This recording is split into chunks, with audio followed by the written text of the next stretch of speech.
morning, boys and girls. I'm so glad you're back with us for another week of worship here at the Kids Spot.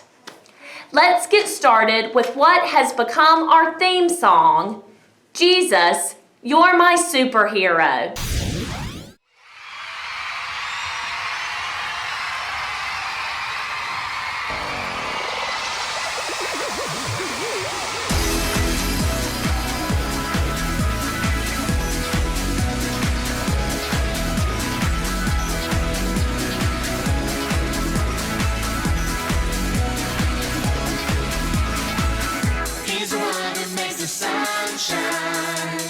He's the one who puts the moon in the sky. He's the one who hung the stars one by one.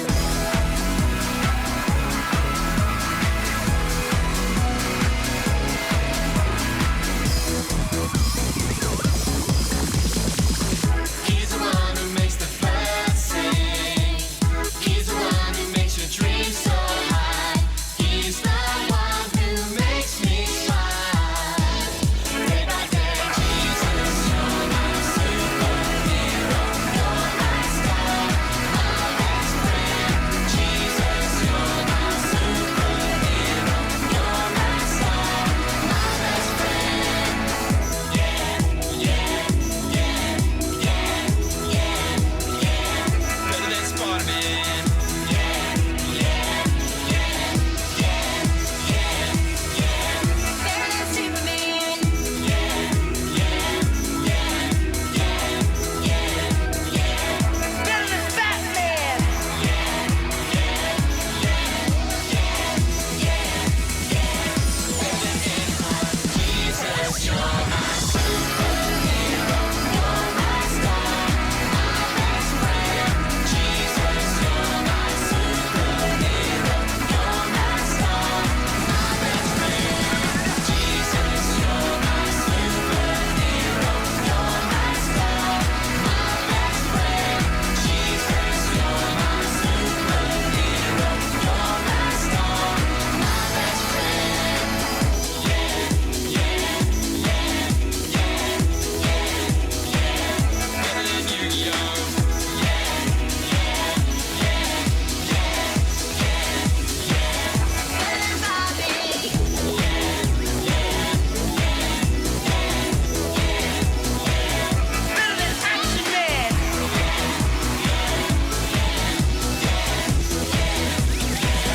Better than anyone. Jesus, you're my superhero. You're my star, my best friend. Jesus, you're my superhero. You're my star, my best friend.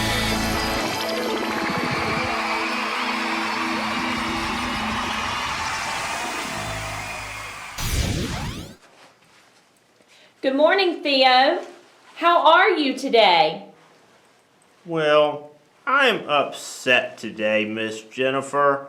My sister just got to go with my mom to the new dog park.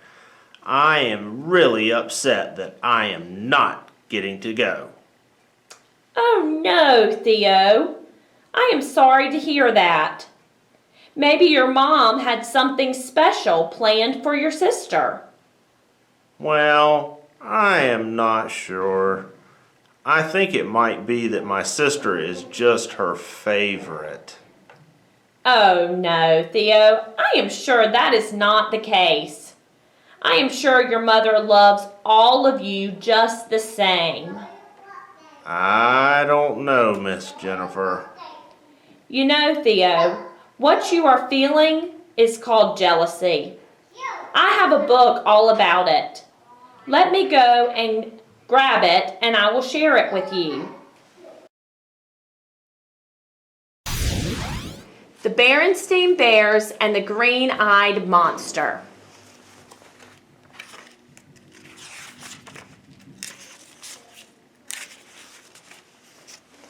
It was a happy time in the big tree house down a sunny dirt road in Bear Country. A happy birthday time. It was Brother Bear's birthday, and he was getting some very fine presents. Brother wasn't exactly having a party, but Cousin Fred, Lizzie Brune, and Babs Bruno were there. And Gramps and Gran, of course.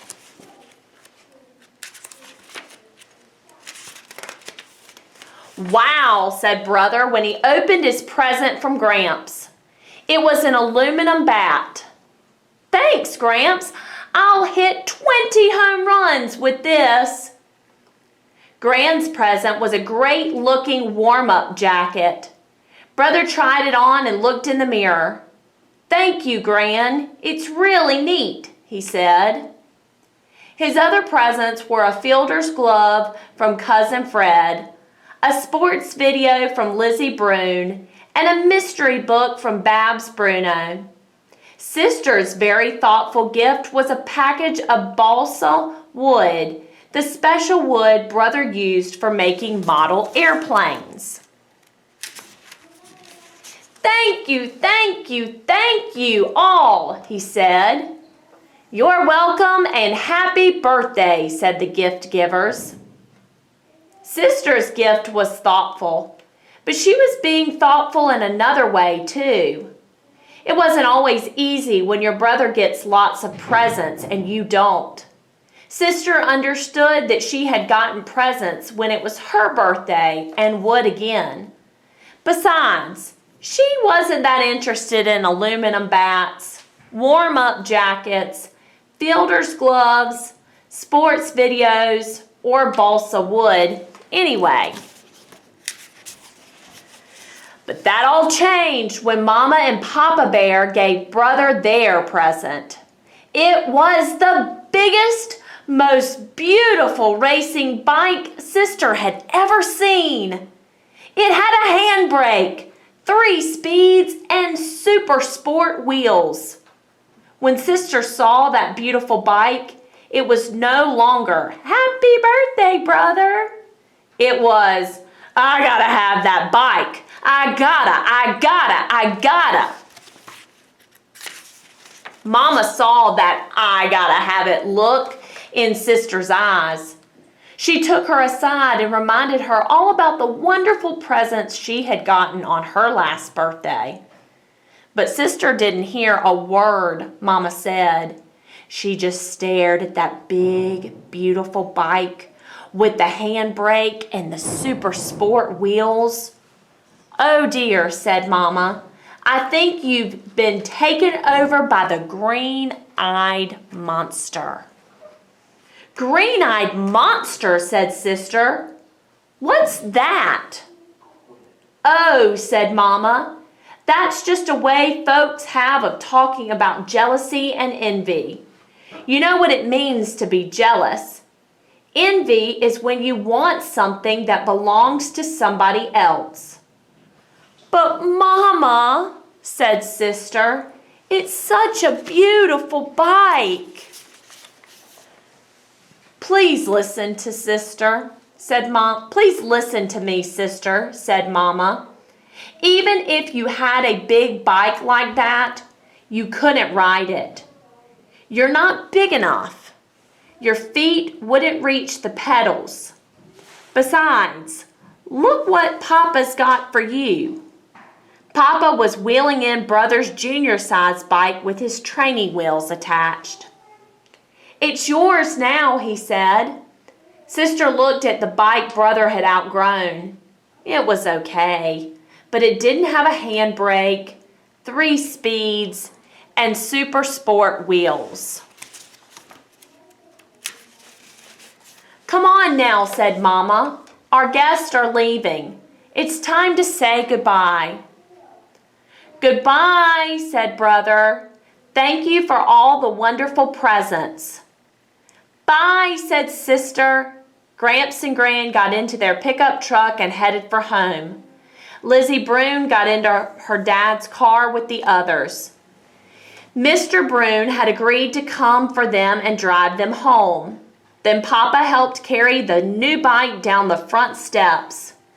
Mama and Papa watched proudly as Brother climbed on and tried it out. First, Brother rode big, fast circles around the treehouse. Then he did a few wheelies. When he started riding with his feet on the handlebars, Mama got worried. "Now, let's not be reckless," she said. Sister watched too. She had gone inside and was watching from a window. And she did so, she became filled with envy. From the tips of her pink hair bow down to the tips of her toenails, Sister really wanted that big, beautiful racing bike. That night, Sister was having trouble falling asleep because she was still thinking about the bike. Then, just as her eyes were closing, the strangest thing happened. She had a visitor. The visitor looked exactly like Sister, except she was green and had little horns on her head. "I know who you are," Sister said. "You're the green-eyed monster." Sister was having a dream, of course, but she didn't know that. That's the thing about dreams. They're so real. "Come," said the green-eyed monster. "If you want a bike like Brother's, all you have to do is prove you're big enough to ride it." Before she quite knew what was happening, she was up on the bike, and the green-eyed monster was giving her a big push. The bike was much too big for her. Her feet couldn't even almost reach the pedals. Then, as so often happens in dreams, things began to change. The bike got bigger and bigger and bigger. Now Sister was speeding down a hill. At the bottom was a great rock. She smashed into it. There was a huge crash. Brother's beautiful new birthday bike flew into 1,000 pieces. "What have I done?" she screamed. "What have I done?" Mama and Papa, who had just fallen asleep, came into the cub's room. "Oh, Mama," cried Sister, "I just smashed Brother's beautiful birthday bike into 1,000 pieces. 1,000 pieces. "Try to calm down, sweetie," said Mama. "Brother's bike is perfectly safe. You were having a dream." "What's going on?" said Brother, rubbing his eyes. "I'll go downstairs and get us all some warm milk," said Papa. "It'll help us get back to sleep." And it did. The next day, Sister's best friend Lizzie came over to play. She and Sister had a fun time riding around the yard. Brother's old bike turned out to be just right for Sister. Lizzie had a good time on Sister's old trike, and Brother rode circles around them on his birthday bike. Later, when Mr. Broom came over to pick up Lizzie, he had a very big surprise for everybody. He had just traded in his old car for a beautiful brand new one. And what a car it was. It had wire wheels, leather seats, and racing stripes. Mama, Brother, Sister, and Lizzie congratulated Mr. Broom on his fine new car. But not Papa. He just stood and stared. He had the same, "I gotta have it" look that Sister had when she saw Brother's new bike. "Papa," said Sister, "I think you better watch out for you-know-who." Papa did know who. "Mr. Broom," he said, "congratulations on a fine new car." After the Brooms drove away, Mama and Papa sat on the tree house steps and watched Brother and Sister do some plain and fancy bike riding. The problem of jealousy is something that everyone struggles with. Characters in the Bible struggled with it also. In today's story, we meet a boy named Joseph. Joseph was the son of Jacob. He had many brothers. But because Joseph was born to Jacob in his old age, Joseph was the favorite. One day, Jacob brings Joseph a beautiful coat that he has made for him. This coat makes his brothers jealous. Then Joseph started to have strange dreams. He dreamed that his brother's mother and father were bowing down to him. Everyone got very angry when they heard this. "Why would we bow down to you?" they shouted. His father got so mad that he sent him out into the field with the sheep for a while. That is when things really started to get bad for Joseph. His brothers decided it was time to get rid of Joseph, so they threw him into a pit. A group of traders walked by, and Joseph's brothers sold him off for money. Listen, boys and girls, as I share this story from the Old Testament of the Spark Bible. Joseph and his brothers. Jacob lived with his family in a place called Canaan. He had many sons. One of Jacob's younger sons was named Joseph. Jacob spent more time with Joseph than with any other sons. He even had a special coat made for Joseph. It seemed to Joseph's brothers that their father loved Joseph more than he loved them. They felt sad and angry. One night, Joseph had a dream. The next morning, he couldn't wait to tell everyone about it. "I dreamed we were all in the field tying stems of grain together.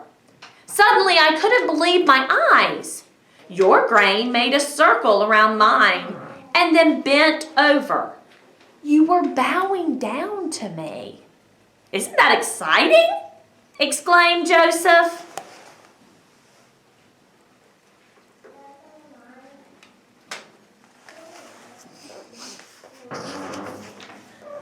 "Our grain did what?" they laughed. "Why do you think we would bow down to you like you were some kind of king?" the brothers said angrily. Joseph hung his head and walked away slowly and sadly. The next night, Joseph had another dream. He excitedly told everyone about it in the morning. "I had an even better dream last night. I looked up into the sky and there I was. I saw the sun, the moon, and 11 stars bowed down to me." "Isn't that amazing?"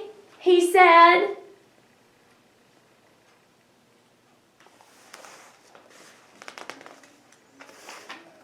This time his father was listening. Jacob was angry with Joseph and said, "Why do you think your mother and I would stand next to your brothers and bow down to you as if you were a king? I don't like the strange dreams you are having. They will never come true."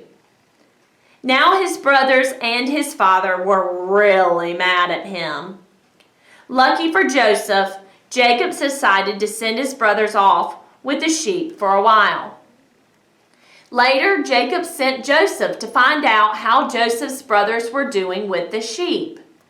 As he was getting near them, his brothers saw him coming. "Here comes our dreaming brother. Let's get rid of him," they planned.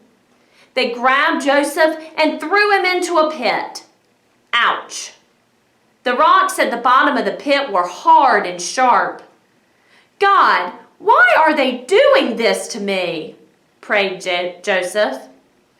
A group of traders walked by on their way to Egypt. The brothers thought they'd get rid of Joseph once and for all. They sold Joseph to the traders and watched as he was taken away. Wow, what an amazing story. You know, boys and girls, this story continues later in the Bible also. God always continued to watch over Joseph. Joseph became king and ended up saving his brothers when a famine hit the land and they were no longer able to grow their crops.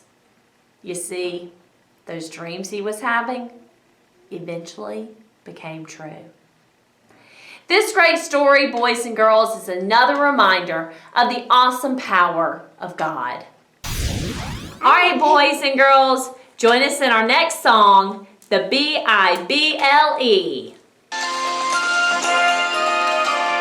The B-I-B-L-E, yes, that's the book for me. I stand alone on the Word of God, the B-I-B-L-E. The B-I-B-L-E, yes, that's the book for me. I stand alone on the Word of God, the B-I-B-L-E.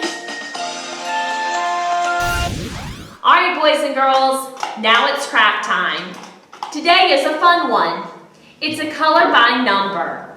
You have Joseph's coat, and the numbers tell you what color to color each space. Moms and dads, your younger friends might need a little help with finding which color to color in which spot. I hope you have a good time working on it, boys and girls.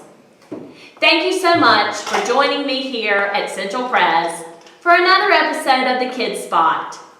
Don't forget, I Zoom with the boys and girls every Wednesday afternoon at 4 o'clock. Join us if you can.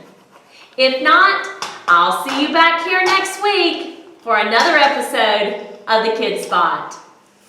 Bye-bye, boys and girls.